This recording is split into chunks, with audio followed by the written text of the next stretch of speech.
Okay, it's 4:01, and we'll call the meeting to order of the Kerrville Economic Improvement Corporation. Gary, would you give our invocation? I'd be happy to. Bow your heads with me in prayer. Father God, we're here today to do the business of the city and represent the citizens of Kerrville, but we need your help. We always need you to give us wisdom and guidance and make sure that we're doing work that serves you and your glory. So be with us today and guide us. We ask your presence in our lives at all times, and we ask these things in your name, Father. Amen. Amen. Amen. Okay, we have minutes for the meeting held on July 20th, 2020. Do we have any visitors or speakers? Oh, that's true. Got that. That's all right. Sorry. Yeah, no, I forgot. There's no comments. No public comment? No, that's all right. I'm glad you reminded me.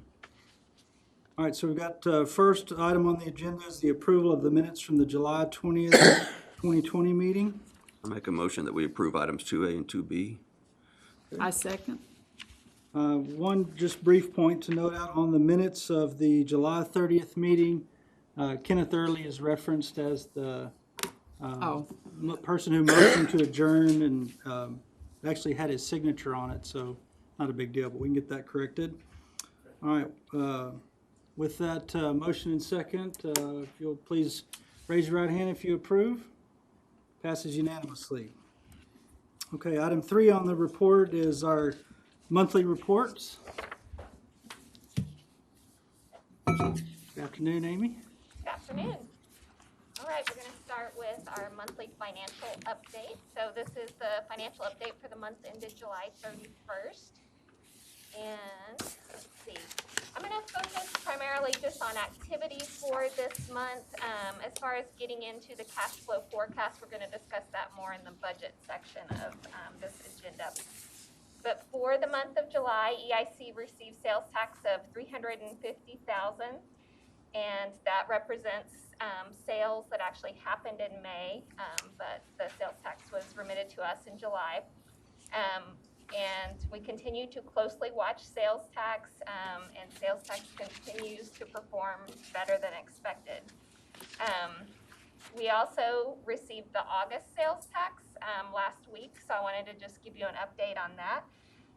So this July sales tax was up 11% compared to July of 2019. August sales tax also up 11% compared to July of 2019. The July sales tax is more along the lines that we've discussed before, specifically related to increases in retail and online manufacturing, that kind of thing. The August sales tax that we just received, we just got some information today. It looks like it's really retail driven. So seeing strong retail sales in Kerrville. So that's great because that's our largest sector for sure. And Amy, did you, I'm trying to remember from the notes you sent, was there a prepay or a? Yes, there was, for the month of August, there was some out of period payments, some both prepay and prior period payments. And when you factored that out, we were up about 6%, so still good. I think, and we're just digging into this detail today, it looks like on the prior period payments, I think they may relate to something that the comptroller was offering during the pandemic, where taxpayers could defer their tax payment for a few months. And so I think that's what those prior period payments relate to, but more to come on that. Let's see. But a few things about,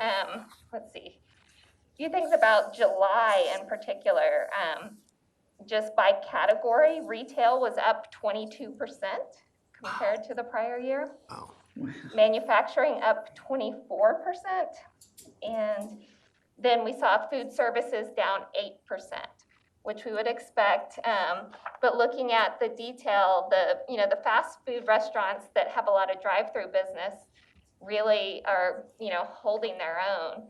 And it's more the sit-down restaurants where we're seeing decreases, which is to be expected. I mean, is there a line item for bars and those kinds of establishments in the details?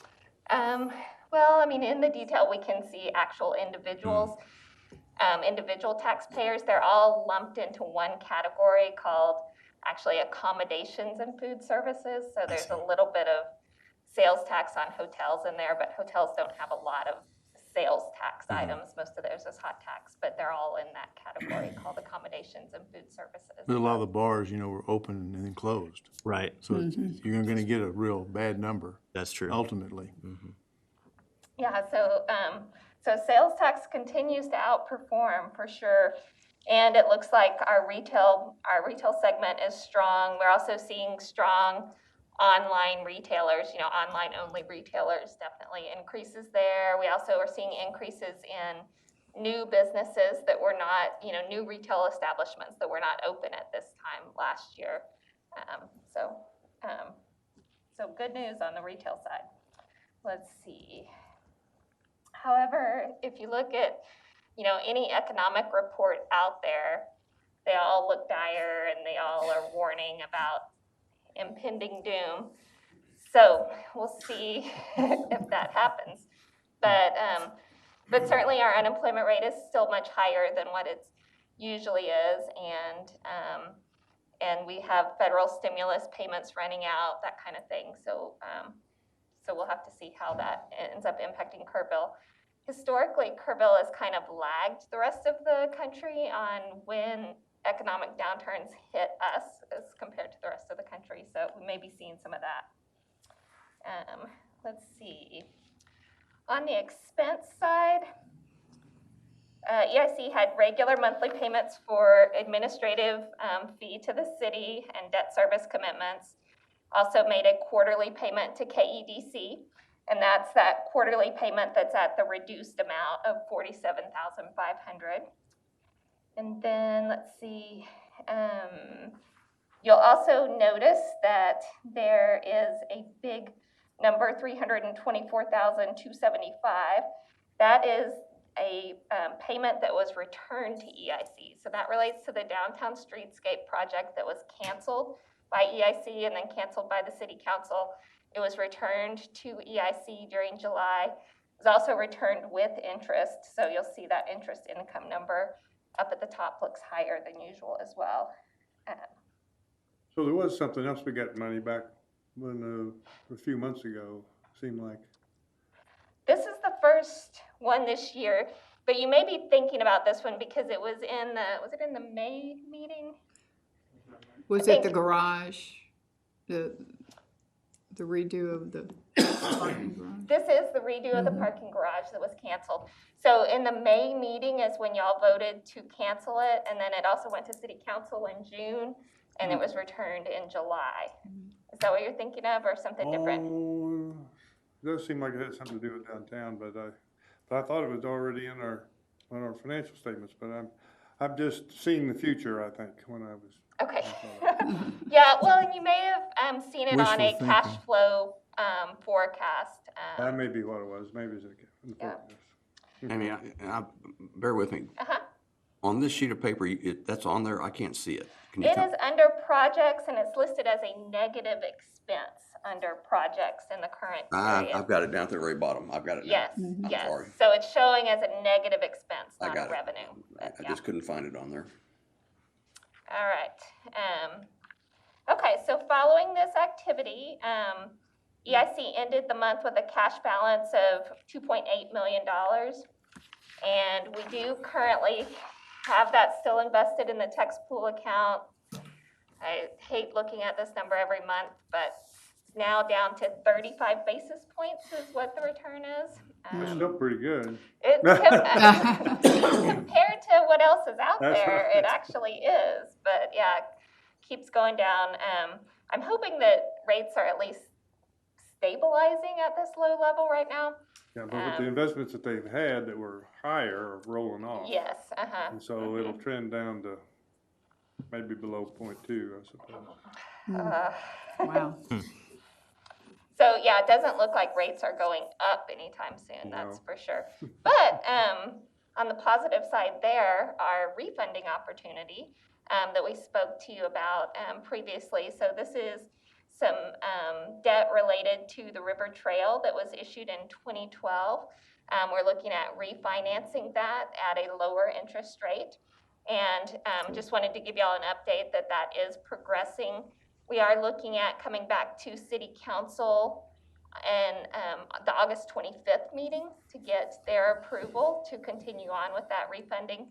And it would close, if everything stays on track, sometime in October. So for the budget right now, we have just everything as is, our debt service schedule as is, but we may be looking at a reduced amount of debt service for next year. Just in that one note, Yes. the that's 2012 correct. one. Yes, the other, the 2015 and the 2019 are not eligible to be refunded or refinanced Right. at this time. And let's see. And then the cash flow, like I said, I'm gonna skip over that because we're gonna talk about that when we get to the budget. Just wanted you to note though that what I'm showing in the monthly financials is only approved projects. So it does not have the projects, Skymaster that we're about to talk about, but the budget will. So that's why we're waiting. And then getting back to the financial analysis, it's just a little more information about projects and sales tax by month, that kind of thing. Any questions? All right, thank you. Ms. Dozier. Okay, next item on the agenda is item 3B, projects update. Mr. Hoppy? Good. At your place, we've got what we call the Project Big Sheet. Essentially, this is a pared-down version of the 35 to 40 projects that we've got going on for the city overall.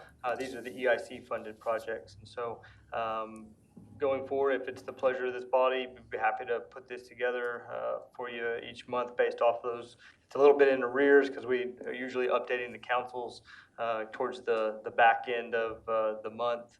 And so, it'll be maybe 2 or 3 weeks behind depending on where your meeting falls in the middle of the month. But be happy to put this together for you guys and then just answer any questions you may have. And we can put it out in the packet in advance. Yeah, so I would like to just hear comments from the members if this is a good way to disseminate information, and if we can receive it this way, we can certainly create an opportunity during our meeting time to ask questions on any project that you want some more information on. But just seemed to me that this might be a way to streamline our efforts a bit and have this information out in advance so that we could study it and ask questions on it. Any thoughts? I think it's a good idea. I have no problem with it as long, I'm so sensitive about the transparency and making sure that the people that are watching have some idea of what we're talking about also. So I know they can get it online, I guess, with our agendas, as long as we can maintain that. I just don't want it to have any appearance whatsoever that we're kind of putting it over Sure. to the side. And it will be included in, we can include it as part of the agenda packets in the future? In future months, yes, sir, we'll be able to do that. Okay, well, why don't you just, to err on the side of transparency, since this wasn't in the agenda packet, why don't you walk us through the 7 projects that we have in play? As long as we have a chance to ask questions, like you said, as long as there's an agenda item for that, then I'd be fine with this kind of presentation going forward. Kent, you okay? Yes. Okay. All right, well, why don't you walk us through those 7, and then we'll open it up for questions. Sure. Great progress on Olympic Drive extension. If you haven't had a chance to go by there, it's really starting to take shape and actually look like a real road. Utility work is done. The subgrade's been completed. They've poured the vast majority of the street. They're working on curbing as of last week, so it's really taken shape. I don't think we've gotten quite to the point of the actual driveway entrances and curb cuts, but it's getting very close. So a lot of great progress there, and obviously not our project, but middle school is coming along quite nicely as well. So take a trip out there if you get a chance. River Trail extension, we're basically complete on the pours. They were about halfway through at the end of last week on the erosion control measure that we were installing right there behind Petroleum Engineering. We think we'll be done with the rest of that erosion control measure by the end of this week, weather permitting, and then we're basically a punch list item. So my understanding is that we're working with the contractor to do a preliminary walkthrough, possibly by the end of this week. So looking good. We do have a few pieces we still need to, signage, benches, We've got some graffiti abatement, we've got some trees and some other debris, but we're hopeful that by the end of the month, we'll be ready to open it, at least partially, as we've mentioned before, to the public. They won't have full access all the way to the complete trailhead on campus. We probably will terminate right there at Quinlan Creek, given some of the pandemic concerns on campus and public access. But the vast majority of that trail section will be hopefully open by end of this month, if not mid-month, September. Would they do a kind of a soft ribbon cutting like we did on the HEB Tennis Center and the Legion Lift Station? Yes, sir. Right now, what we're anticipating is doing some type of ribbon cutting for the section that will be opening, and then we'll be following up with another ribbon cutting when the actual trailhead opens on campus at a later date, whenever Shriner and the city feel that that's can be done safely. Okay, thanks. It'll be kind of a 1-2 punch. Yeah, good. We get to do Probably it not- twice. And I I'm like not it. sure Yeah. it's exactly part of that, but it's tied to it. Are we not also doing some sort of a access up G Street along the sidewalk, or putting in a sidewalk there? And what's the status on that? Yes, sir. It's separate from this project. It's not part of the trail project per se, but the city is working on a number of extensions, sidewalk extensions and access points to the trail. It's in the engineering effort right now. Okay, so next year, Fiscal year. Our hope is to be able to, once we get that engineering back, we may possibly even be able to let some contracts in September, October timeframe. so it's in process. It is in process, yes, sir. Thank you. Engineering efforts underway. Aquatic Center feasibility study, again, we've wrapped that effort up. We're just waiting for an opportunity where we're going to actually have public dialogue to basically provide those results. And much of the philanthropic activity has been diverted from some of the larger entities in town. So that really was kind of that next step, was to be able to take that report and then be able to kind of shop some of those ideas around. So continuing to work through that, but looking for a date when people are able to receive that input. So will they make a presentation here, or are you gonna make it more public? I'm not clear what you're, Yes, sir. It probably will be what we had envisioned pre-pandemic, was a combination meeting of the EIC and probably the Parks Board and City Council, where those results of that study would be able to be provided not only to the boards, but obviously to the public as well. so a one-time presentation? That was the hope. It just, we haven't been able to gather large bodies here these last weeks. Kalu was pretty good for that. Yes, sir. Yes, sir. Yeah, and that might be a venue for it. Thompson Spur 98 infrastructure extension, that infrastructure is in place. Much of the landing site is going vertical.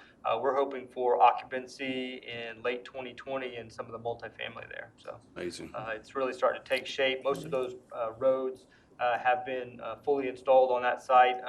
The vast majority of the internal infrastructure at that actual landing site, their internal utility infrastructure has been installed as well. So pretty exciting progress. Really. Yeah, if y'all haven't driven out and driven through that, you need to do it. It's phenomenal. Yeah. Those people know how to build. Absolutely. Yes, sir. Doyle Community Center improvements, that is in the design effort right now.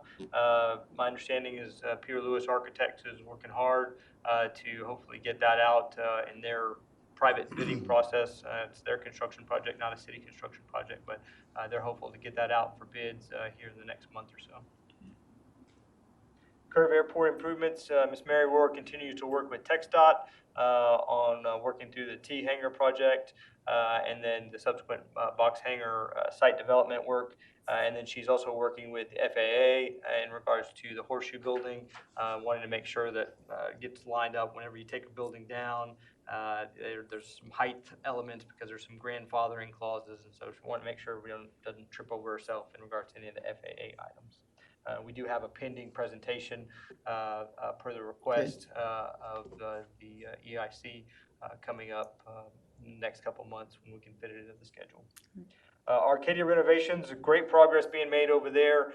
They were asking last week on when we might possibly be able to bring some tours, EIC and City Council in over there to see how things have shaped up. So we'll be getting with you all on calendars. Obviously, given pandemic, that's changed a little bit of their scheduling as far as what type of performances they've been able to schedule for this fall. But they want to go show off where they're at this point. So we'll be working with you to make that happen. Are there some provisions in our funding agreement with them for leniency with things like COVID-19 pandemics and all, so Yeah, that we're they digging don't into lose that. funding? We're digging into that right now.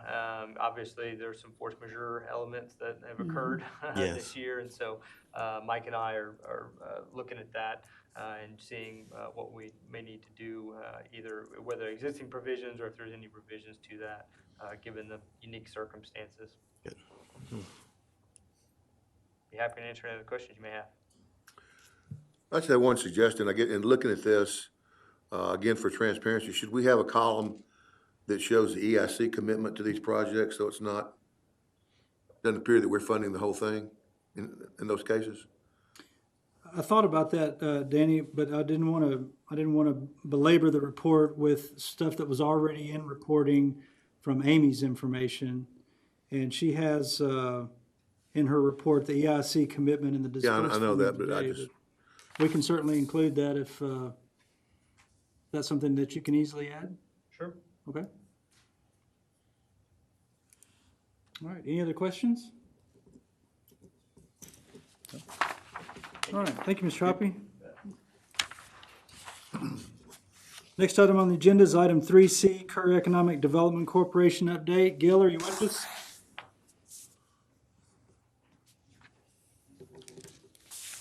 Chairman Richards, we have two presenters today, and the first presenter will be Teresa Metcalf with KEDC. Thank you. Welcome, Teresa.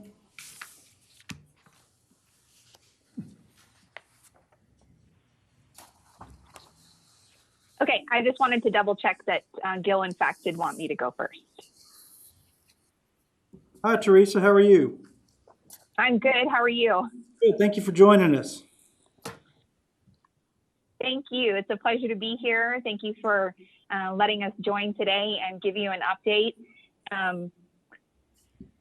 So I just wanted to give you a brief update on our continued business retention and expansion efforts.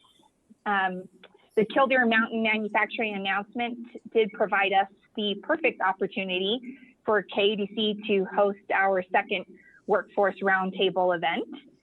And after that announcement, on Thursday, KEDC hosted an industry lunch attended by Julian Alvarez, who's the TDFBUC Commissioner, Dale Robertson, the Interim Director for Employer Initiatives, and Shannon Herrera Mendoza, Alamo College's District Representative, as well as the KEDC Board, city staff, and leadership from KMM, All Plastics, James Avery, and Kerrville State Hospital. So at this lunch, it gave our local industry leadership the opportunity to personally welcome KMM to the local community and share with them a bit more about their businesses, which created a great business relationship foundation for Kildare as they become our newest corporate citizen. This also provided our local industry another opportunity to connect with our state representatives. You know, Thursday was such a momentous day for so many of us. And I was happy to be able to celebrate not only with our newest corporate citizens, KMM, but also to celebrate the foundational businesses of our community and their continued success. So I would like to take this time to formally congratulate Tom Huddishell, owner of All Plastics, and Jennifer Ladiolas, the Director of Development of All Plastics, on their SDF grant award in the amount of $115,000. So this award was announced on Thursday at the lunch, and we had the opportunity to celebrate with Jennifer there, which was very special. Given the circumstances, we don't really get to do that anymore. So I wanted to formally announce that for some people that weren't able to join us on Thursday. Also on Thursday, KSH had leadership that was able to speak one-on-one about their expansion projects with Dale Robertson and their upcoming workforce and training needs. We're also looking forward to future opportunities and conversations about the KSH expansion project. Shannon and Julian personally were able to speak with leadership from James Avery about their workforce needs and changes during the past few months.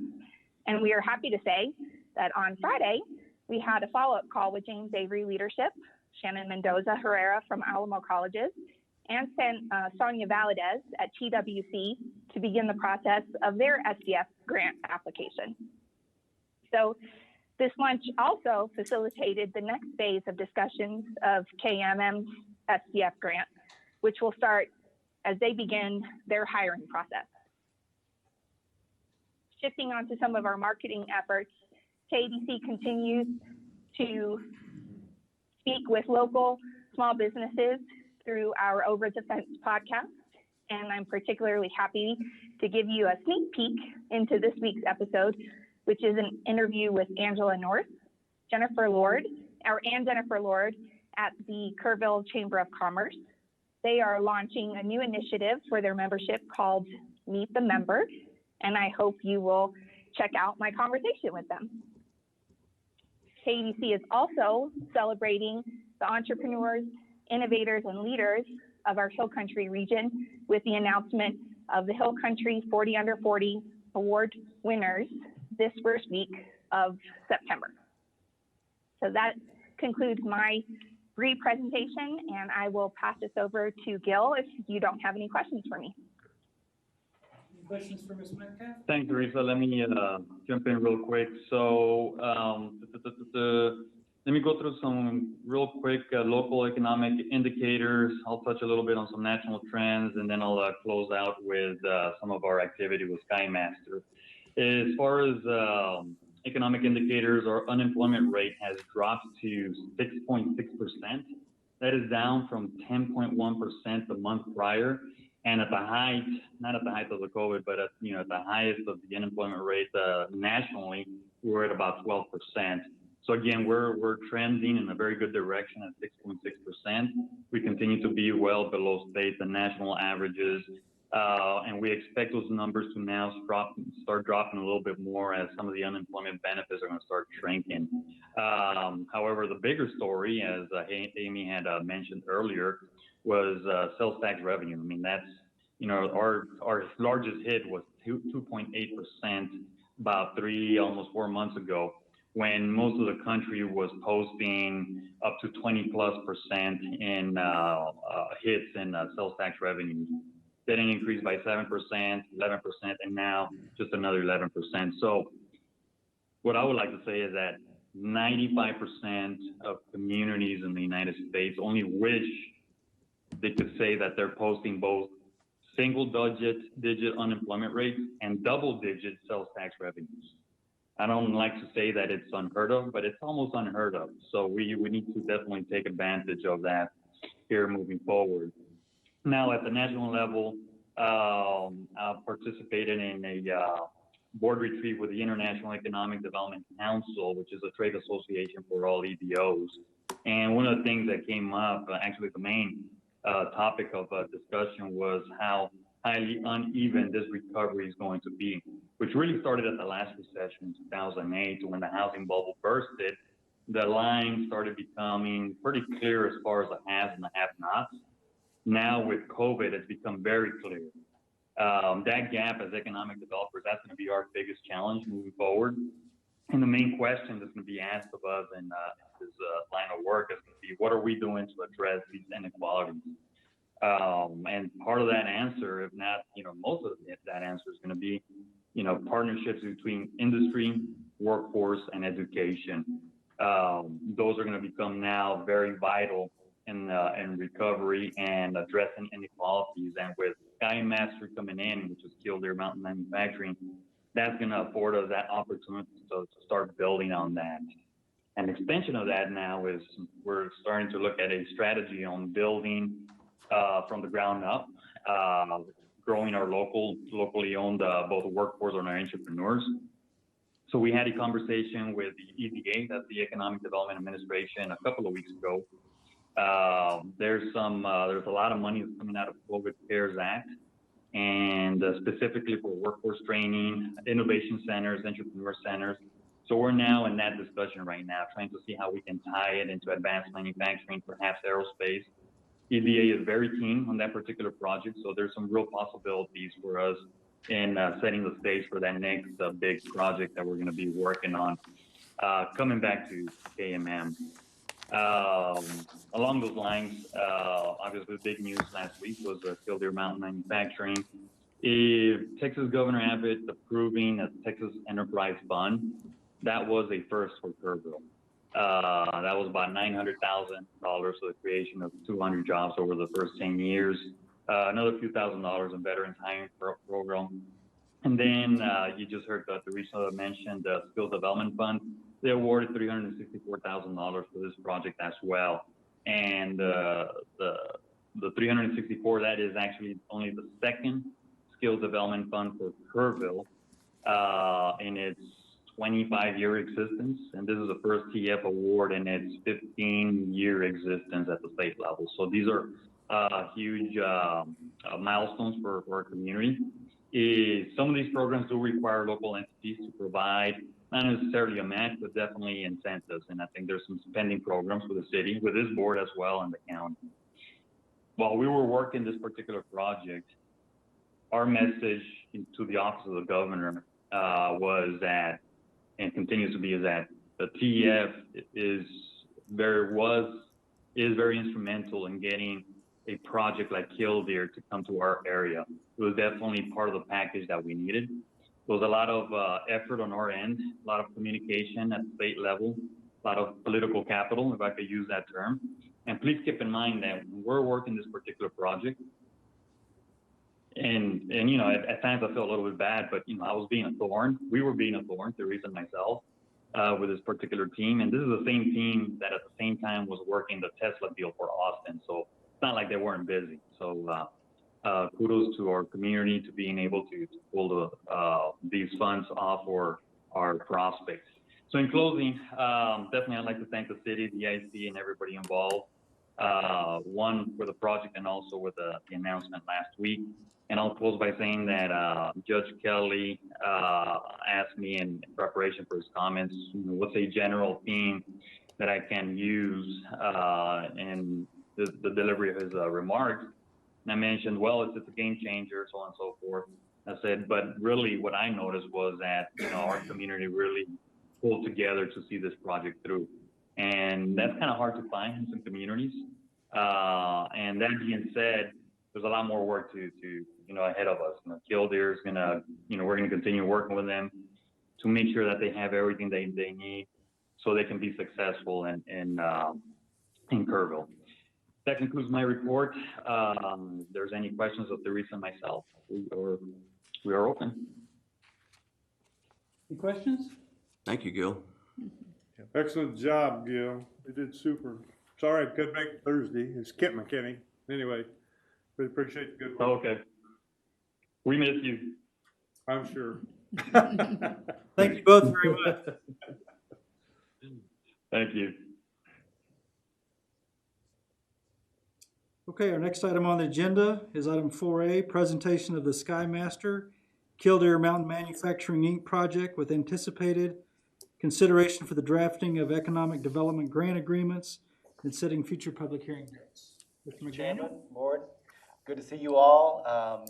I want to thank Gil and myself for all the work he's put into this. He's been a wonderful person to work with and moving the project along. I also want to thank all of you for your input and direction all these past few weeks and months on this project to get us to this point. It's not an uncomplicated deal, but it's not an overly complicated deal either. So I want to go into some of that detail today for the public to learn more about the local incentives. Kristen Hedger is also on the line to make a few comments when I'm done and answer any questions that you might have. She and I are now working on the actual draft agreements. Their attorney is going through them now after we gave them a second draft. So we're going back and forth with just the refinements, all in compliance with our term sheet that we've discussed. One thing I do want to point out, given some of the comments that have been made, is that about transparency, is that as you all know, this project could not be announced until the governor announced it first. And so obviously there's no deal until everybody has participated in the deal, and they require a local match. And so, again, they wanted to make that announcement first. So Thursday was their announcement. It was really their event in terms of coming out on what their incentives might be. Gil outlined those for you, but eventually those incentives are going to amount to approximately 1.76 million, with some additional things that can be applied for a little bit further down the line. So with that, I want to go through a few slides and provide some more detail on the local incentive. In case some of you did not, the viewers did not see the announcement and the video from the announcement, I do want to talk a little bit about Kerrville Mountain Manufacturing, otherwise known as KMM, so that people are familiar with the company. It was founded in 1987 by Don and Patricia Hedger. Don earned his degree in electrical engineering from the University of North Dakota. He also worked 19 years at Sperry Flight Systems, which is now a Honeywell International Corporation. They, as a team, set an ambitious goal of starting a company in western North Dakota. As I mentioned on Thursday, it's now the largest single enterprise in western North Dakota. And there's a quote there from Patricia. Very much what's very important to them is the culture of the community and their real purpose in providing or to having the businesses to provide jobs. And so people have employment. Also, it's a Tier 1 leading manufacturer of electronic components for military and aerospace industries, and building wire harnesses, circuit boards, fiber optic bundles, and more. Owns and operates 4 different locations in North Dakota, and prior to the pandemic had 500 plus employees, and they're ramping back up again. It's the only domestic manufacturer of wire harnesses, and it's dedicated to creating job opportunities and building communities, I mentioned. So a little bit about why Kerrville. Y'all may have gotten this question. I have.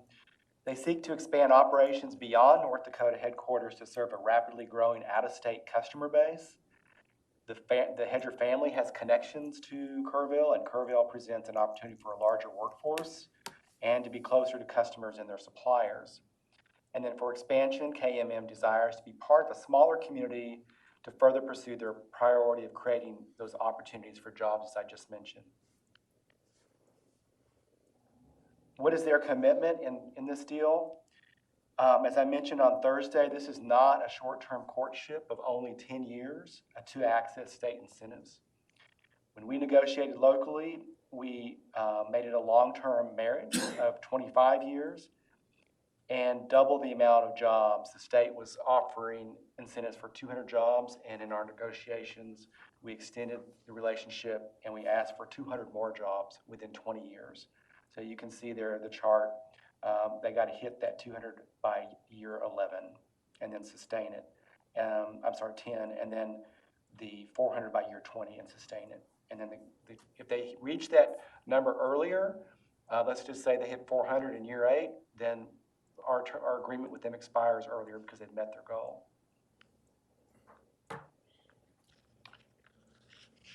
Their annual full-time equivalent employee count will equate to, or it's calculated as the weekly average number of employees over the 52 weeks. So it's not just a snapshot in time, which is what you've seen on some of your prior agreements, like with Fox and Avery. The minimum average annual wage of over $42,000, which equates to over $20 an hour beginning in year 1. And an initial 10-year investment of approximately $9.5 million. That's for the building renovation, as well as the number that you've been hearing in the media, the 8.3 or 5 for the inventory, startup capital, equipment, and so forth. So what are the EIC local matching incentives? As I said earlier, the state requires local matching incentives for their incentives. So EIC has got a contract at a 44,000 square foot building that's over in Airport Commerce Park. The purchase price of that is $1.8 million which includes an adjacent parcel owned by a different individual. And so together they're 1.8 million. I'll have a diagram of those in just a moment. And that plus closing and due diligence costs estimated at about 40,000. As the board knows, we've been doing a lot of due diligence on the building to make sure it was suitable before closing, and so that's proceeding very well. And then including environmental and structural and all sorts of things. It's funded by $800,000 in cash from EIC, and if the board still desires a KPUB short-term loan of $1 million at 2% interest. So the cost over that time is, the schedule says actually 80,000. So between 70 and 80, depending upon when we pay it off. You can pay it off early, but the balloon of the principal is not due until the end of the loan. That's the way it's currently structured. And it's collateralized not by EIC funding, but by city franchise fee revenue from KPUB. I'll be talking to the KPUB board about that agreement tomorrow. These are the pictures that I mentioned earlier. So on the left-hand side is the building, 44,000 square feet on 5 acres. And then adjacent to it, or right next to it, is the 3.2 acre parcel that's unimproved in the Airport Commerce Park. And then you can see in that second picture on the right, the actual building next to it. There's also included in our agreements, our term sheet, an EIC forgivable loan allowance to cover a portion of the renovations to help bring the building up to code. The building was built and still is outside of city limits, and so it was not built necessarily to code in terms of fire protection and so forth. And so we will be annexing it, but we want to make sure that it's brought up to code, and that's why we're doing all the due diligence on the building as well, is because it was built outside of city limits. That loan would be $250,000, and it would be a 2% interest over 10 years, so not the 20 or 25, but just 10 years, beginning with the first year of operation. And if the payment will be forgivable if they meet their employment milestones years 1 through 10. Mark, could you back up one slide for a second? One more. Did you speak to the lien that was going to be on the building? There will be a lien on the building, yes. Thanks for bringing that up. We'll have first lien. They will be allowed to borrow against the building on junior lien. And that lien will be decreased 1/25 over the life of the contract. Each year, 1/25.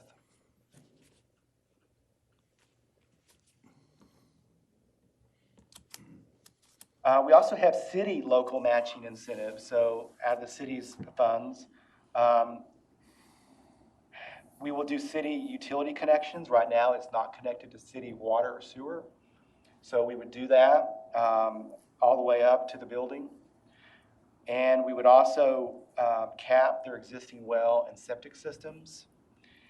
And we would also put in a fire hydrant looping for the subdivision. The value of all those is approximately $150,000. So the city will do that on a separate contract for whatever that cost is on our own. The really great thing about this is that by looping the fire system behind the building, it actually improves the fire flow for the entire subdivision. You do have some deficient fire flow in certain parts of that subdivision, and so this will help the entire Airport Commerce Park. Make it more developable. That's right. Mm-hmm. We'll also do some in-kind things like cover their building permit fees, annexation, zoning applications, and platting. The value of all that is estimated at about approximately $15,000. So when you add up the EIC and the city package at the local level, it's approximately $2.3 million. And those numbers aren't exact until we actually know actual costs, but that's going to be pretty close. EIC is 2.16 million of that, and city is 165,000. This slide just shows a little bit of the direct return investment that does not include any indirect return on investment, like additional jobs that would be created by these jobs in the economy, or sales tax from purchasing power of the payroll with these 200 and 400, going up to 400 employees. But this is just the first 10 years. So an estimated capital investment of $8.3 million. They will obviously be making more capital investment in years 11 through 25. The estimated build-out investment, which we're still working on with them, and we're talking to their prospective contractor today about the number, about $1 million, probably a little more. Estimated city taxes, and this is on the building and land and their improvements, of about $580,000. We are not providing tax abatement. Other entities might, but we are not. And then jobs, again, 200, and that's again in the first 10 years, and then the additional 200 in the next 10 years. And then their payroll over that 10-year period is $52.6 million into our economy. So here's the rest of the project schedule. Obviously, the announcement was last Thursday on the 13th. We are here today to present initially. I'll be talking again to the Cape Hub board. It's not tomorrow, it's actually on the 19th. And then the EIC public hearing, we're asking you all to call that today, a special called meeting for a public hearing on the 31st. And the city council would consider the loan and funding agreements there, and after you all do, on September 8th. And then we need to close on the building honor before September 25th. And they're working through their construction schedules and all that right now. So I don't have a timeline on that for you right now, but that'll be forthcoming. So once again, the requested actions today are to call a special meeting and a public hearing for August 31st, and then direct the staff to bring back funding agreements for consideration on that date as well. And Mr. Chairman, that concludes my presentation. I'll be happy to take any questions. And then again, I know that Kristen Hedger is on the line to make a comment. Let me make a comment if I may. I've had the good fortune of being on KEDC for a number of years. And the reason KEDC was formed was for confidentiality of clients potentially coming into the Kerrville area. I'm sensitive to also the issue of transparency, that those two issues are in conflict. It's unfortunate that the public thinks that we're trying to hide something when we really represent them, in the sense of trying to work out a package that's really useful for both the community, the state, and those are difficult negotiations with a lot of different people. I admire what's been done here. I think it's been a fantastic thing. It's been accomplished for this city, and I think a lot goes to you, Mark, for that work that's been done. These are complicated negotiations under extreme pressure, not just time pressure, but COVID and other pressures we've had this year. So I think you've done a fantastic job, and I applaud you for what you've done. Thank you, Mr. Barnett. Thank you. To your comment about the transparency, obviously, there's a reason why the state law exempts economic development from open meetings, because you can't really negotiate out there and drive price of land up, and people know that you're looking at it. And, you know, it's not in the city's best Ruins interest. the deal. It ruins every deal. It does. It does. Any other questions? Okay, Shelley, if you want to queue up Kristen. I'm on, and I'm thankful to be on. And I can't overstate the level of gratitude my family and our company have for this organization, for this community. And it's been a great comfort working with Mark. He's been very good to work with. So I would echo Mr. Barnett's comment. He certainly understands sort of the demands and some of the pressures. So for that, we remain very grateful, and we look forward to continuing. We've got some things to continue to work through, but we have been, we're a company that we strive to be. Transparency and authenticity are something that we very much value. And so we know that from this community. And we do have deep ties. I myself am a Tidy grad, class of '98, and grateful for that experience. And even go back, I can reference Starkey and Nimitz Elementary as well. So I kind of grew up like most people, retired. I was sort of a snowbird. But at any rate, the value sets that Kerrville has is something that our company shares. So I would, and I think Mark provided an excellent overview of the foundation that was laid by my grandparents and continues to run strong as we strive to grow to be at that next level. And some of the objectives that are laid out, you know, we need to get in the door. We have our statement of work that we're going to bring to Kerrville that we know we can accomplish and succeed, and give that level of comfort to our customers that they require so that we can be positioned for growth, both in Kerrville, and then also we believe that it will also be advantageous to our facilities in North Dakota as well. I can speak to some of that strategy insofar as anybody has questions, but I also think that our demonstrated track record in North Dakota in working with our academic institutions and having some of those sort of public-private beneficial partnerships have provided some opportunities to partner with other local businesses and also empower other entrepreneurs. And that's the type of community mindset that we've had. It's been pretty good. We've had some exciting opportunities to address broad area announcements coming out of organizations such as like the Navy and Air Force and other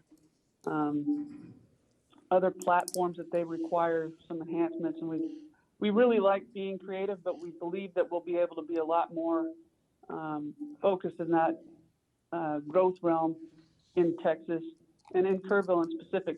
And Mark did well to highlight that we do like working in small communities.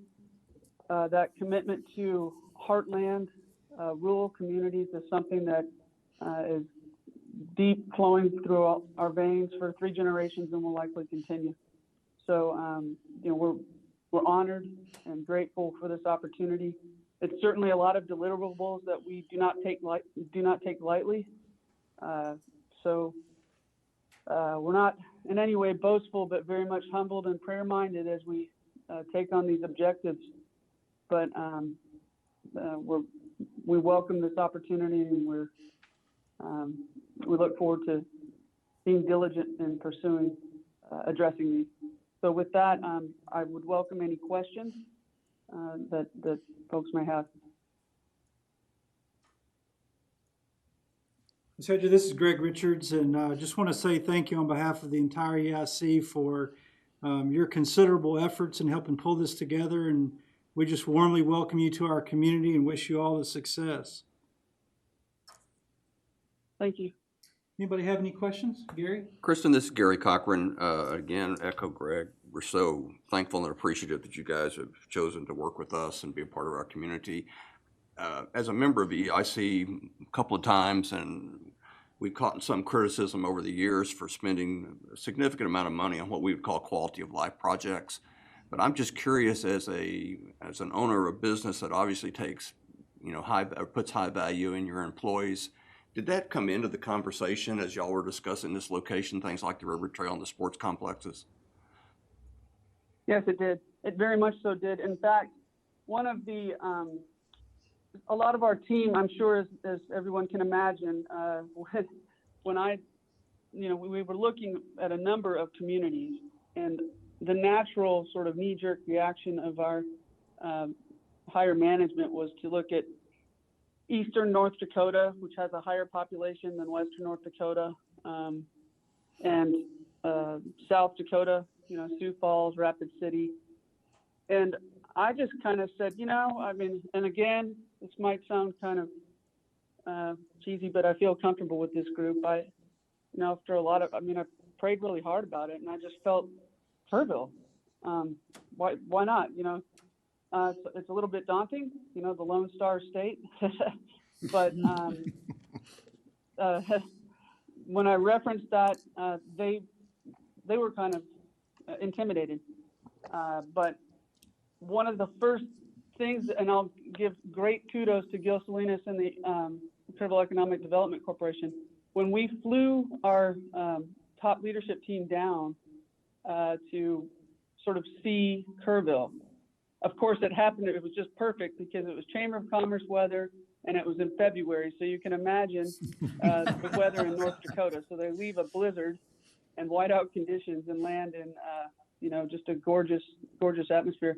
But, we showed them sort of the quality of life associated with exotic hunting, the bike trail. I made sure that Brian Hanstead, who many of you may have met on Thursday, had an opportunity to use my bicycle on the bike trail and really soak up the gorgeous atmosphere and, the fitness elements and things like that. So quality of life was key. And I'd also like to highlight, I'm really thankful that you brought that up because having, sort of halfway grown up in Kerrville, Aaron probably remembers me from church at First Presbyterian, but I know that we like to maintain that quality of life. And I do believe that KMM, with our light and clean manufacturing and our commitment to having a good quality of workplace, kind of fits into the market diversification model that doesn't sort of blow up and sort of overwhelm, with something that wouldn't fit. So I think there's kind of a mutually good fit. And I don't want to be playing out of my shoes on that. I'm just kind of speaking from what I kind of recall, and I hope that others would agree to that end. But yes, our team certainly fell in love with Kerrville on their first trip and couldn't wait to get back and tell everybody how wonderful it was. And so that's been a big attribute. Thank you. Greg? Yeah. Maggie? Kristen, this is Maggie McGee. I just wanted to say from the very beginning, first meeting you all, when you first came, your company was not only right-sized for us, but it was the right values.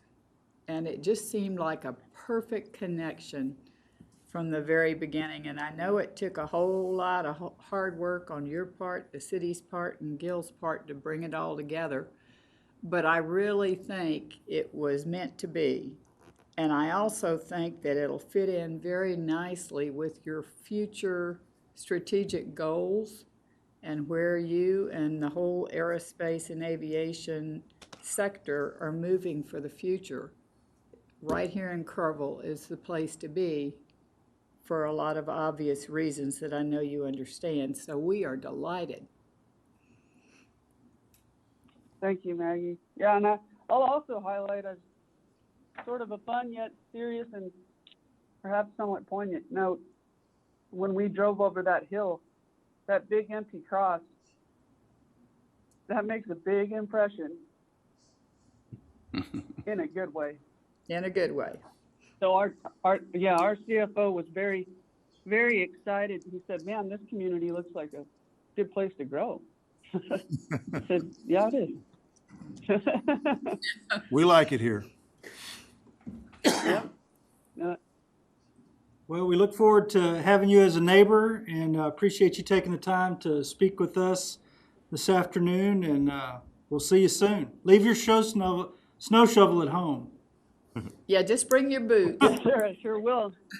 We're thankful. You have a good day. Take care. Thank you for everything you've done for us. Yeah. You're welcome. All right, Mark, do we need an action approved to set a special meeting for August 31st? Yes. I'll make a motion, we have a special meeting, public hearing on August 31st. I'll second. Okay, all those, any discussion on that? All those approved, raise your right hand. Passes unanimously.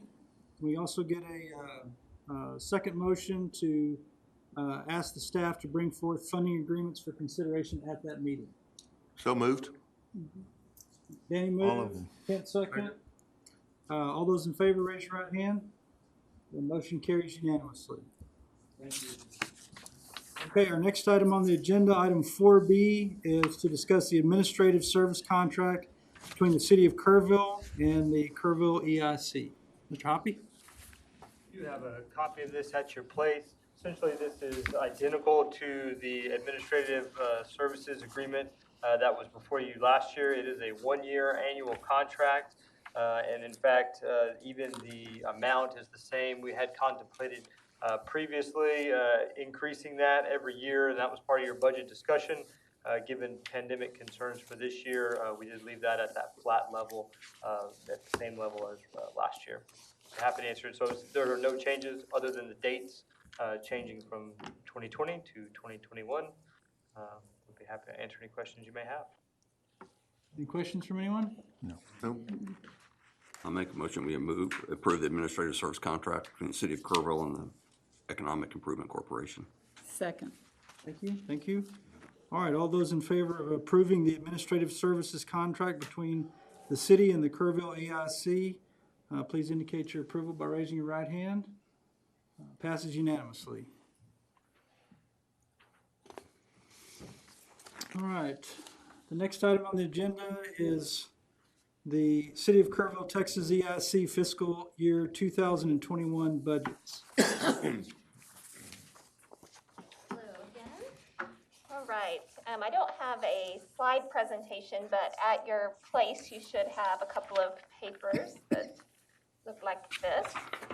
So as you may remember, we discussed the budget last month, and we went into some pretty good detail. There were a few things that recommendations that y'all had that we've incorporated in, and I wanted to start by just highlighting what's changed from last month to this month on the budget. So I'm looking at this one called Fiscal Year 2021 Budget. I'm looking at the second column over, Fiscal Year 21 Proposed Budget. So the sales tax number has changed slightly. We wanted to be in sync with the general fund. So obviously, you know, we get one sales tax amount and a third of it comes to EIC and 2/3 of it goes to the general fund. So I wanted that to mathematically calculate out so that y'all's is equal to 1/3 and theirs is equal to 2/3. So anyway, that's been increased a little bit to 3.5 million. And so what we're doing with sales tax is, obviously, you know, it's performed significantly better than expected, but we also have significant long-term economic concerns, and so we don't want to be overly optimistic on our sales tax budget. So what we did was look at, you know, the detail by payer, and we looked at the June sales tax that represented April sales. So April sales should have been kind of the low point because we had a lot of businesses that were closed then. And as we've discussed, you know, we had some anomalies on individual taxpayers that we know are not going to continue going forward. So we backed that out of the calculation. And when we looked at just, you know, just the straight up regular businesses that didn't have anything unusual increasing their sales tax was 6% lower in that month compared to the previous year. So what we did was we looked at the fiscal year 20 budget, and we're proposing a budget that's 6% lower than that. And it's 6% lower than the general fund budget because we were a little out of sync this year on the EIC versus the general fund because we passed them at different times. So that's where we got that number. Any questions on that or any comments? We're hoping it's a conservative number. We're hoping that sales tax continues to perform better than that, but that's our methodology. All right, next thing, interest income, just adjusted that downward a little bit because I have included some payments related to Skymaster. Interest income's not going to be a big factor next year, it looks like, in your income, but we do have a little bit in there. Professional services, last month I had $50,000 in that was specifically for the River Trail feasibility study. Moved that out of professional services and down under the project contributions section. And then I did put in $10,000 for professional services that is not specifically allocated for anything in particular. It really is for outside legal counsel in case there's anything that EIC needs to seek outside legal counsel on. You put, where is that 10,000? Oh, It's under professional services. There's no lawyers that you can get for 10,000. Oh, maybe that guy. No comment on that. Is there, Greg? That'll get him for about 10 minutes. Okay. All right, moving on. Let me, Okay, and then, I don't want to challenge your methodology, sir. but in terms of how you do the sales tax, because I know you look at a lot of things and you were very conservative. Yes. And you always are. But if you go back in time and look at how sales tax has grown, is that methodology incorporated in this in previous years? Because if I look at your extensions out here, we're not going to be back to the sales tax number for 2020 till 2024. Yeah, That's a and- pretty low number. I mean, I don't think it's gonna be that flat personally, but I'm just, I'm maybe a little more optimistic than you are. Yeah, well, But my and basis is on what Gary tells me in terms of people's demand for housing. There's more people moving to Kerrville. The forecast for Kerrville right now looks very, very good, and it has performed very well. So, Now, what I would tell you, I hope these are way wrong. I know, but I know what you're gonna tell me. But I think we have to go into this as conservative as possible because, man, we don't know. Well, and to that point, if you look back historically, back to 2010, that's when the worst of the Great Recession hit Kerrville, and we were down 8%, a little over 8% for the year, that year. Going forward into 22, 23, and 24, you're right, I didn't put a lot of, I didn't try to get really specific about those Sure, out years sure. because y'all really aren't passing a budget No, for any year no. other than 2021. But I wanted to give you a general idea. So we are looking at like 2% increases, and hopefully we Sure. will see larger increases than that. And historically, after that downturn year, there's a bigger spike the next year, and then it starts Sort of to levels even off, out a little yeah. bit. Amy's afraid she'll have to write a personal check for the shortfalls. We'll call upon you. You for want a conservative accountant, so that's what you have. that. We go to the banks for that stuff, those Yeah. problems. But yes, so we do hope that that forecast is conservative, and it is something where we don't want to overextend because we've overestimated, Sure. what sales tax I is going understand. to come in at. So, but I understand your comments as well, and hopefully it is a low forecast. So. And in her defense, I mean, obviously she knows what she's doing, but council is also pretty much instructed, we want to run this really, really conservatively until we see where this is gonna, we want all the numbers to be very, very conservative until we see what the actual track is. Yeah, you're right. On the general fund side for the city, certainly we don't want to put any, salaries or departments at risk by overestimating sales tax, and then it does need to flow into EIC at the same rate, so. And then, let's see, the only other change is under the project contribution side. So you'll see that the Skymaster project has been added down at the bottom, that last line there. And in 21 and those out years, I've added $20,000 for interest expense on the proposed loan for KPUB. You will notice, though, that, down at the very bottom line, that ending cash balance, the ending cash balance looks strong, and the ending cash balance looks strong even with these very conservative sales tax projections. So, There's no projects in there. Right, there are no projects in there, that's correct. There's no expenses. The only expenses in there are the existing commitments. So, the debt and then the projects that already have funding agreements but aren't fully paid yet. But those things are factored in there. So, it may be worth bringing up the discussion of, does EIC want to do a loan for that $1 million so that cash balance is higher, or would EIC prefer to draw down the cash balance and not pay the interest and just do it that way? I did want to pay bring cash? that up as a discussion point and see what the feelings of the rest of the board were, because, again, I'm not a big borrower and I don't like having debt. So do we want to set up a periodic payment on that, or do we want to just do a set aside so that we've got the $1 million after 10 years, or how do we want to do that? Well, I think the other part of that argument is if we do very well with Skymaster or Kildare, which we will, and they bring secondary suppliers and other people follow, and more people continue to move to Kerrville, we may need to be able to reach for money that we Right. can come to very quickly. So I tend to lean that way.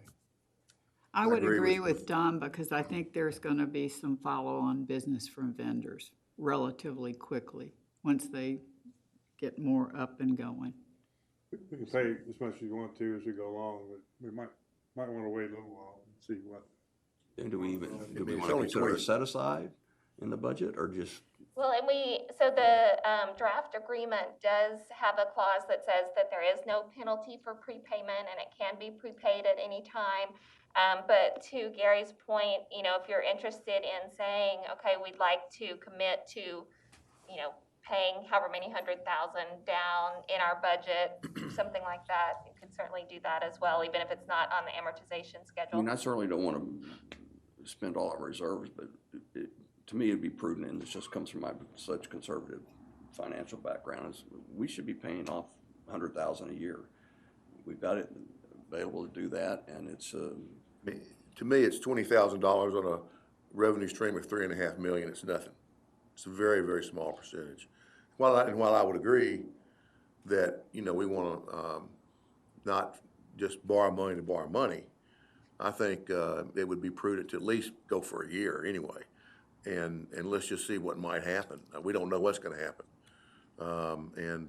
Well, on the revenue side as well. Yeah, it's just, again, it's really a very small amount of interest we're paying to maintain that financial flexibility. We can't go back and get it back if we need it, you know, if we pay it. So I'm in favor of just doing the agreement as we've got in this budget. Get to the end of next year and there are no projects on the sheet, fine, we can always decide, let's pay down $500,000 or two, Pay it or down. whatever. To me, on the front end, while we've got the flexibility, we should exercise it and not use our resources. I have no problem with that. I would just, I really don't want to leave that $1 million ticket sitting out there for 10 years when we're not sitting up here. Well, it's 5 years first off. I completely agree with that. I don't want to punt and let Yeah. somebody else have to write By that the check. way, So, but I think it'd be great to have a scenario where we commit to, you know, at least $100,000 a year, and be able to look at the budget at the end of the year, and you know, if we have excess funds, we can save some interest expense and pay it down. So I think we create a baseline and then work from there. Is my thought. I agree with all that, both what Danny says and Gary. I think it's all fine. And but setting aside, we've had a real lousy record of doing that. I agree. We've set aside over and over again, and it never happened. I agree. Any of it. I don't like it either, but I know that it's an alternative. Well, I know, but I think, you know, it looks like we got plenty of cash flow to pay, and I don't see any reason why we should owe that very long, unless if we have a bunch of projects that come, well, hallelujah, you know. But so I kind of with Danny, I think I really want to pay it. Agree with you. We don't want to just sit there with it and pay the interest, even if it's only 2%. But Well, how about if we ask Amy to make a note that we're going to pay the 20,000 this year, and then we're going to address it again and bring it back up and say there was discussion of possibly beginning to pay the note. Address it every year. We should. Right. address it. That's a To good, address it every year. in the budget Every process year, every yeah, year. I mean, there's no. I just want to make sure that it We don't have to have a- doesn't show it won't get $20,000 lost in the line item paper. in our budget Yeah. from now. Yeah. Well, don't want to get lost. We may be looking at No, a no. vastly different economic Quarterly landscape agenda. a Yeah, year from now. by then, So- hopefully, really. But Hopefully. again, I think any of us can bring it up at any time. It's like, look, we've got some cash. Do we want to pay that down and bring that certainly I discussion can back put up? that on my list to bring back to you. So, That's- you know, maybe 6 months into the year. Yeah, that's when what I'm we asking, is see that you how- kind of keep it in front of Yeah, us. see how sales tax is performing. If sales tax is substantially better, or there's not another big project out, you may want to make a decision at that time. I don't think we're legally obligating ourselves not to pay anything Right. by approving this budget. We can always, 3 months from now, we say, no, let's go ahead and pay it. I think we could make a motion, go ahead and instruct her to pay it. And Correct. Is the interest due annually, Semi-annual, every 6 months. every 6 months? Yes. That might be a good time to discuss it every time that comes up. Yeah, right now we have it set up for the first payment to be on March 15th, 2021. So We should have a better idea before of what our that budget. payment, yeah. talk about it in February. Okay. Yeah. Okay. Amy, would Okay. you clarify one point for me on Yes, the Thompson Drive Partners? Mm-hmm. Is that 283,000 budgeted for next year? Will that satisfy completely that gift, Yes. or that Yes. incentive? So there's 2 remaining, payments. The 283,000 next year is the end of the Thompson Drive agreement. The city has a separate agreement for tax abatement, and so it's not included in this number. So is there 283 due within the next month or two, and then another 283 in next fiscal year? Yes. Yeah, if you'll look at the next page behind it, I have the estimated cash flow forecast. And under that Thompson Drive Partners, you'll see 2 remaining payments of the 283. Okay, And thank you. EA I might see be able to speak to this more off the top of his head than I can, but they have to meet certain construction milestones before each payment is due. And we keep thinking that they're very close to that second payment being due. And right now, we are estimating that that'll happen by the end of the fiscal year. Okay. By the end of the calendar year, for sure. Okay. Yeah, so it is possible that the one that I have showing that'll happen by September 30th could slip a little bit depending on their construction schedule. But anyway, very close. But there are 2 payments remaining, and then that will satisfy the That agreement. hurricane will slow them down. Kerrville always gets a lot of hurricane rain, so, yeah. All right, let's see if there's any other, I believe that, so that's it for the changes. Any other questions? So what we're looking for at this point would be a motion to adopt the budget, and then I do have as a note to, before the first March payment of that Skymaster loan, to come back to EIC in the February meeting to see if you want to make an early principal payment at that time. I'll make a motion to accept the budget as presented. Second. With that comment. Okay, all those in favor, or any discussion first? All those in favor of approving the budget as proposed, raise your right hand. Motion carries unanimously. Okay, great. Thank you. And then this will now go to the city council for their approval as well. Thank you. Thank you. Jamie? All right, I'll entertain a motion for the EIC to go into executive session under chapters 551.071, 551.072, and 551.087 to discuss the Skymaster Kildare Mountain Manufacturing, Inc. project. So moved. Thank you. All right, all those in favor of going into executive session? Motion carries unanimously. All right, it's 5:29, and we are now out of executive session with no actions taken. And I entertain a motion to adjourn. So moved. We are adjourned.